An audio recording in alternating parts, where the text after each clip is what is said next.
মহারাজ মহারাজ মহারাজ মহারাজ শিব সম্পদ ঘেনি আসিଅছ মামনি কটକୁ ସେ ମୋରକଟିଆକୁ ଯୋଉ ମାଡ ଦେଇଛି ନା ତାର 14 ପୁରୁଷ ଅଧା ହେଇଯାଇଛି ସେ ପଡିଗଲା। ଶ୍ରବଣ କରି ତବ ବାକ୍ୟ ମନ ହୁଏ ତୃପ୍ତ ତେବେ ସେ ମୂର୍ଖ ବାନରକୁ ବନ୍ଧନ କର ଆଣିଅଛ ତ? ଏ ମଣିମା ସେ ପୁରା ଚାଲିଗଲା ଆଉ ଆସିବ ନାହିଁ। ମିଥ୍ୟା କଥା। ସତର୍କ ମୁଁ ଦେଖିଛି ଆଉ ବାନ୍ଧି ଆଣିଥିଲି ପୁଚିଗଲା ଆଉ। ତେବେ ପ୍ରସ୍ତୁତ ହୋଇଯାଏ ଶିରଚ୍ଛେଦନ ପାଇଁ। ଶିରଚ୍ଛେଦା ଛେଦି ନାହିଁ ଆଜ୍ଞା ଆଉ ମୋରକଟିଆକୁ ଖୋଜି ଆଣିବି ଆଉ। ମତେ ଏଇଥର କ୍ଷମା କରିଦିଅନ୍ତୁ ମହାରାଜ। ତେବେ ଯାଅ ଶୁଣ ଆସନ୍ତା କାଲି ପ୍ରଭାତରେ କାହାକୁ ସେନାପତି ପଦ ଅଳଙ୍କୃତ କରି ପଠାଇବି ମୁଁ ଯୁଦ୍ଧ କ୍ଷେତ୍ର ସଂଗ୍ରାମ କରିବା ନିମନ୍ତେ। ସେଥି ନିମନ୍ତେ ଚିନ୍ତାଗ୍ରସ୍ତ ମୁଁ କଣ କରିବି? ସେ ମୁଖ୍ୟ ଜଟାଧାରୀ ହସ୍ତେ ମୋର ସମସ୍ତ ସୈନ୍ୟ ସେନାପତି ଯେ ମୃତ।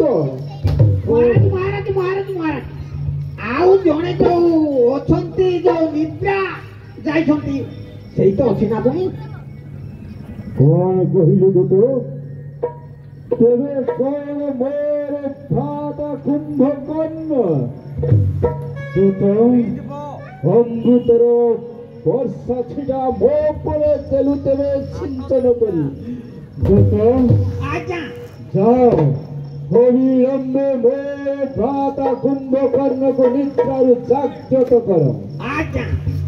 ଆଉ ମନେ ରଖ ତାର ନିଦ୍ରା ଭଗ୍ନ ହେବା ମୁହୂର୍ତ୍ତେ ଯେପରି ସମସ୍ତ ଖାଦ୍ୟ ପଦାର୍ଥ ପ୍ରସ୍ତୁତ ହୋଇଥିବ।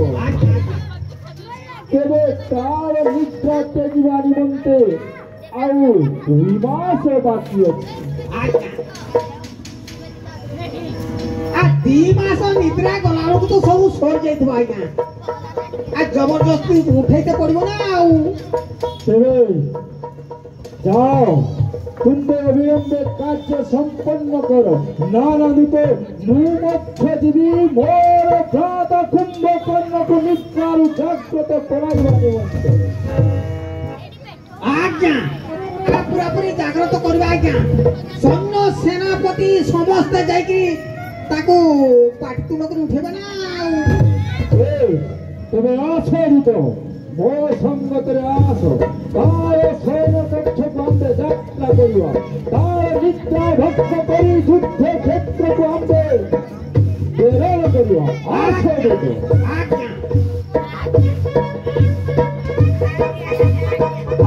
ସେ ଯୁଦ୍ଧ କ୍ଷେତ୍ରକୁ ପେଲି ଦେବା ଯାହା ହବ।